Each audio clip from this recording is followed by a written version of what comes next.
আরামান বিবি হল সংসদ থেকে লড়ছি। তো আমার মনে হয়েছে যে আমার হলে এখন পর্যন্ত কারচুপি হয়নি, তবে চেষ্টা করা হয়েছে। আমরা বা হল প্রশাসন কিছুটা অবদান রেখেছি এটা প্রতিরোধ করতে, এখন দেখা যাক। বড় কোনো কি অভিযোগ ছিল আপনাদের বা দেখেছেন কিনা দুর্নীতি? দেখেছি, আমি নিজেই দেখেছি। যেমন প্রার্থীরা এসে নিজের নাম, ব্যালট নাম্বার মুখস্থ করে দিয়ে যাচ্ছে ভোটারদের। তো এই জায়গাটা থেকে একটু অভিযোগ আছে।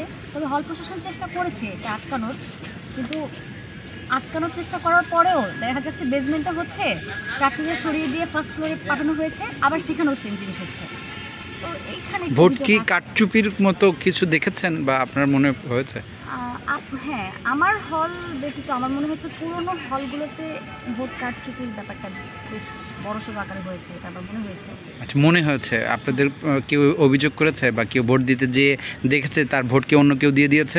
আমরা বিভিন্ন ভিডিও দেখেছি বা অনেকে এসে বলেছে যে এটার সত্যতা আসলে কতটুকু আমি জানি না, যেহেতু আমি পুরোটা সময় হলে ছিলাম। তবে ভিডিও দেখেছি। আপনার হলে কেমন ছিল? আমার হলে আমার মনে হয়েছে আমার হলে কারচুপির বিষয়টা এখন অবধি হয়নি। তবে যে বললাম ব্যালটের বিষয়টা, ব্যালট নাম্বার, নাম এগুলো মুখস্থ করানোর চেষ্টা করা হয়েছে। তো এখান থেকে আমার কিছুটা অভিযোগ রয়েছে। ওকে, মানে নির্বাচন বিধি কিছুটা ক্ষুণ্ণ হয়েছে না? অবশ্যই হয়েছে। ওকে, আর ছাত্রদল নির্বাচন বর্জনের ঘোষণা দিয়েছে, এটাকে আপনি কি মনে করেন? শিক্ষার্থী হিসেবে কি বলবেন? কারচুপি হলে অবশ্যই বর্জন করবেই, এটা স্বাভাবিক। তবে আমি পুরো ক্যাম্পাসের বিষয়টা এখন পর্যন্ত জানতে পারিনি কি হয়েছে। আমি শুনেছি, এখন আরও জানার চেষ্টা করব, তারপর আমি আমার মতামত দিতে পারবো। আচ্ছা, আপনি তো স্বতন্ত্র থেকে। জি, আমি প্যানেলের সবার জন্য আমার শুভকামনা। আমি কোনো প্যানেলে অ্যান্টি নই।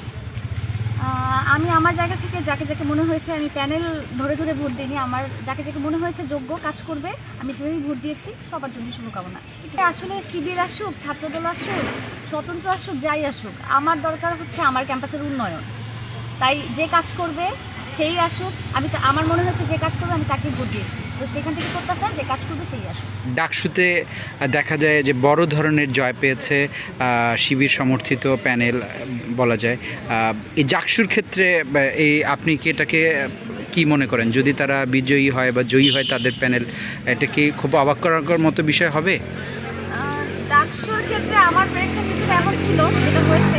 তবে ডাকসুর ক্ষেত্রে যদি শিবির প্যানেল বিজয়ী হয়, হ্যাঁ, এটা আমার কাছে অবাক করার মতো